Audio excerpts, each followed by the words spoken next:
রহিম। বিসমিল্লাহির রহমানির রহিম।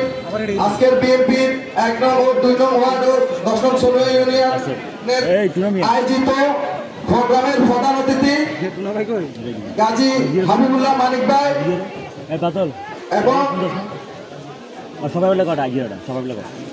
সদর থানা বিএনপি সদস্য সচিব আমানুদ্দিন কাউসার সাকির ভাই। যদিও আমি ওইভাবে সবার সাথে আমার পরিচয় না, যদিও আমি ঢাকাতে রাজনীতি করি, এলাকায় আমার বাড়ি, যদি কারো নাম মিস্টেক হয়ে থাকে অবশ্যই ক্ষমা দৃষ্টিতে দেখবেন। আর বিশেষ করে হচ্ছে আপনাদের সামনে পরিচিত হওয়ার জন্য এখানে বক্তব্য রাখবেন প্রধান অতিথি, বিশেষ অতিথি, প্রধান বক্তা, বিশেষ বক্তা আছেন, ওনারা বক্তব্য রাখবেন আপনাদের কাছে পরিচিত হওয়ার জন্য।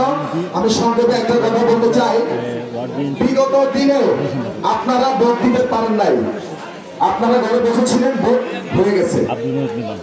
বিএনপির দায়িত্ব দেশনায়ক জনাব তারেক রহমান আপনাদের দায়িত্ব নিয়েছেন, আপনার ভোট আপনি দিবেন, ভোট কেন্দ্রে নির্ভয়ে নির্বিঘ্নে যায় আপনার ভোট আপনি দিবেন ইনশাআল্লাহ। তারেক রহমানের ওই নেতৃত্ব, বরিষ্ঠ নেতৃত্বকে ধরে রেখে ইনশাআল্লাহ আমরা আগামীতে ধানের শীষে ভোট দিয়ে বিএনপিকে জয়যুক্ত করে আপনাদের সেবা করার সুযোগ দিবেন। এবারে আমি আমার বক্তব্য শেষ করছি।